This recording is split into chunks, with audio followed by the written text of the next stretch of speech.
Chicken കറി ഇങ്ങനെ അടുപ്പത്ത് കിടന്ന് തിളക്കുമ്പോൾ എടുത്ത് കഴിക്കണം. എന്ത് ടേസ്റ്റാണെന്ന് അറിയാമോ. രാവിലെ ഫുഡ് കഴിച്ചാൽ പിന്നെ ഞാൻ ഉച്ചയ്ക്കാണ് കേട്ടോ കഴിക്കാറ്. പക്ഷേ ഇപ്പം എനിക്ക് ഇടക്കിടക്ക് ഭയങ്കര വിശപ്പാണ്. അപ്പോൾ ഒരു 11:45 രാവിലത്തെ കുറച്ച് ഇടിയപ്പം ഉണ്ടായിരുന്നു. അതും ആ തിളച്ച ചിക്കൻ കറിയിൽ നിന്ന് കുറച്ച് ചാറും എടുത്ത് ഒഴിച്ചങ്ങ് കഴിച്ച്. രാവിലെ ഒരു 8:30-9 മണിയുടെ ഉള്ളിൽ രാവിലത്തെ ഫുഡ് കഴിക്കും. പിന്നെ എൻ്റെ പണിയൊക്കെ കഴിഞ്ഞ് കുളിയൊക്കെ കഴിഞ്ഞിട്ട് ഉച്ചയ്ക്ക് 2 മണിക്ക് ചോറും കഴിക്കും. അങ്ങനെയായിരുന്നു. കറി ഏകദേശം ഒന്ന് വെന്ത് വരുന്നതേ ഉള്ളൂ കേട്ടോ. നല്ല കുറുകി വരണം. പക്ഷേ കുറുകുന്നതിന് മുമ്പ് തന്നെ അതിങ്ങനെ ചാറും എനിക്കിഷ്ടപ്പെട്ട പീസാണ് ഈ വിങ്സും. പിന്നെ കിഴങ്ങ് ഓൾറെഡി ഞാൻ ചിക്കൻ കറി വെച്ച് ഇടാറുണ്ട്.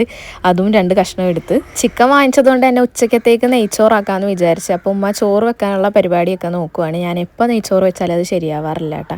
പിന്നെ ഞാൻ തുണിയൊക്കെ കഴുകിയിട്ടതേ നമുക്ക് ഇവിടെ വാർപ്പ് കഴിഞ്ഞുകൊണ്ട് വിരിക്കാനുള്ള സൗകര്യമുണ്ട്. നമ്മുടെ ഷെഡിൽ സ്ഥലമുള്ളിടത്തൊക്കെ കഴുകിയിട്ട് അങ്ങനെ വിരിച്ചിടും. ബാലൻസ് വരുന്ന തുണികൾ ഇവിടെ കൊണ്ട് ഇടും കേട്ടോ. ഇവിടെ കിടന്നങ്ങനെ ഉണങ്ങി കിട്ടിക്കോളും.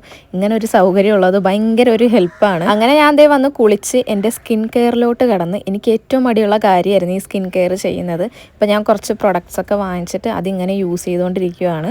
അപ്പം ഫസ്റ്റ് തന്നെ ടോണർ അടിച്ചു കൊടുത്ത് പിന്നെ മോയ്സ്ചറൈസർ തേച്ച് കൊടുത്ത് പിന്നെ ഒരു സെറം അപ്ലൈ ചെയ്യും. എന്തൊക്കെ പ്രൊഡക്ട്സാണ് ഞാനിതിൽ യൂസ് ആക്കിയെന്ന് എടുത്ത് പറയുന്നില്ല കേട്ടോ. കാരണം ഇതിന് റിസൾട്ട് കിട്ടുവാണെങ്കിൽ എന്തായാലും ഞാനത് നിങ്ങളുമായിട്ട് ഷെയർ ചെയ്യാം. എന്താണെന്ന് അറിയത്തില്ല, ഇപ്പം എനിക്ക് വലിയ മടിയൊന്നും ഇല്ല കേട്ടോ സ്കിൻ കെയർ ചെയ്യാൻ. നല്ല പൈസ മുടക്കി വാങ്ങിച്ചാണ്, അതുകൊണ്ട് കറക്റ്റായിട്ട് യൂസ് ചെയ്യുന്നുണ്ട്. 3 മണിയായപ്പോൾ അങ്ങനെ വിശപ്പിൻ്റെ വിളി വന്ന് ഞാൻ ഫുഡ് എടുത്ത് കഴിക്കാൻ വേണ്ടിയിട്ട്. ഞാൻ കൂടുതലും ഫുഡ് കഴിക്കുമ്പോൾ പഴയ കാല സിനിമയൊക്കെ കണ്ടാണ് കേട്ടോ കഴിക്കുന്നത്. ഭയങ്കര ഒരു വൈബാണ്. ഫുഡ് കഴിച്ചിട്ട് പിന്നെ എനിക്ക് കുറച്ച് എഡിറ്റിങ് കാര്യങ്ങളൊക്കെ ബാലൻസ് ഉണ്ടായിരുന്നു. അതൊക്കെ ചെയ്ത് കഴിഞ്ഞിട്ട് ഫ്രിഡ്ജിൽ ഒരു പീസ് കേക്ക് ഇരിപ്പുണ്ടായിരുന്നു. ഇത് തലേ ദിവസം വാങ്ങിച്ചുകൊണ്ട് വന്നതാണ് കേട്ടോ ഷിനാജ്.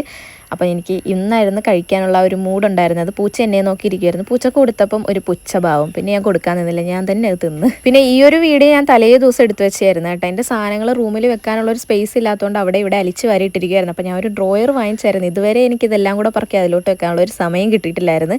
അപ്പോൾ അതേ കിടക്കുന്നത് കണ്ടില്ലേ, എല്ലാ സാധനങ്ങളും ഉണ്ട്, മേക്കപ്പും അല്ലാത്തതും ഒക്കെ ഉണ്ട്. അങ്ങനെ എല്ലാം കൂടെ പറക്കി ഞാൻ ഇതിൽ സെറ്റ് ചെയ്ത് വെച്ചപ്പോൾ എന്ത് വൃത്തിയാണെന്നറിയാം റൂം കാണാൻ വേണ്ടിയിട്ട്. അപ്പോൾ അത് ഈ ഒരു ഡ്രോയറിലുള്ള എല്ലാ സാധനവും നിങ്ങൾക്ക് ഗിഫ്റ്റായിട്ട് തരാൻ ഞാൻ വാങ്ങിച്ചു വെച്ചാണ്. എന്തായാലും ഉടനെ അതിൻ്റെ വീഡിയോ ഒക്കെ വരും. അപ്പോൾ ഇതിൻ്റെ ലിങ്ക് വേണമെങ്കിൽ സ്ക്രീനിൽ എവിടെയെങ്കിലും കിട്ടുവാണെങ്കിൽ ഞാൻ കൊടുത്തേക്കാം.